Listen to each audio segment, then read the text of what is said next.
Lecture de l'Évangile de Saint Luc. Quand fut accompli le temps prescrit par la loi de Moïse pour la purification, les parents de Jésus l'amenèrent à Jérusalem pour le présenter au Seigneur, selon ce qui est écrit dans la loi.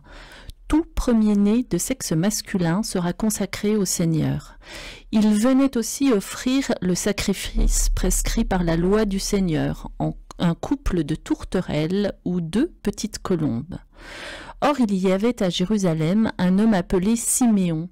C'était un homme juste et religieux qui attendait la consolation d'Israël, et l'Esprit Saint était sur lui. Il avait reçu de l'Esprit Saint l'annonce qu'il ne verrait pas la mort avant d'avoir vu le Christ, le Messie du Seigneur. Sous l'action de l'Esprit, Siméon vint au temple.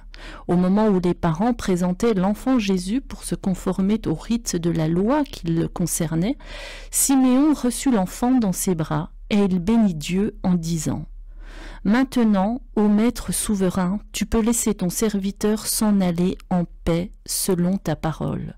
Car mes yeux ont vu le salut que tu préparais à la face des peuples. Lumière qui se révèle aux nations et donne gloire à ton peuple Israël. » Le père et la mère de l'enfant s'étonnaient de ce qui était dit de lui. Siméon les bénit, puis il dit à Marie sa mère : « Voici que cet enfant provoquera la chute et le relèvement de beaucoup en Israël. Il sera un signe de contradiction. Et toi, ton âme sera traversée d'un glaive. Ainsi seront dévoilées les pensées qui viennent du cœur d'un grand nombre. » Il y avait aussi une femme prophète, Anne, fille de Phanuel, de la tribu d'Asser. Elle était très avancée en âge. Après 7 ans de mariage, demeurée veuve, elle était arrivée à l'âge de 84 ans. Elle ne s'éloignait pas du temple, servant Dieu jour et nuit dans le jeûne et la prière. Survenant à cette même heure, elle proclamait les louanges de Dieu et parlait de l'enfant à tous ceux qui attendaient la délivrance de Jérusalem. Lorsqu'ils eurent achevé tout ce que prescrivait la loi du Seigneur, ils retournèrent en Galilée, dans leur ville de Nazareth. L'enfant, lui, grandissait et se fortifiait, rempli de sagesse, et la grâce de Dieu était sur lui. Bonjour. Frères et sœurs bien-aimés, il y a 40 jours, nous célébrions dans la joie Noël, la nativité du Seigneur. Et voici maintenant arrivé le jour où Jésus fut présenté au temple par Marie et Joseph. Jésus se conformait ainsi à la loi du Seigneur. Mais en vérité, il venait à la rencontre du peuple des croyants. En effet, le vieillard Siméon et la prophétesse Anne étaient venus au temple sous l'impulsion du Saint-Esprit. Éclairés par ce même esprit, ils reconnurent leur Seigneur et l'annoncèrent à tous avec un grand enthousiasme. Et il en va de même pour nous. Rassemblés par l'Esprit Saint, avançons vers la maison de Dieu à la rencontre du Christ. Nous le trouverons et nous le reconnaîtrons à la fraction du pain en attendant sa venue dans la gloire. Chers amis, à peu près une fois tous les 7 ans, la fête de la présentation du Seigneur au temple tombe un dimanche, puisque les autres années, elle tombe un autre jour de la semaine. Le prêtre vous accueillera donc demain, dimanche 2 février, avec ces mêmes mots qui viennent d'ouvrir mon commentaire.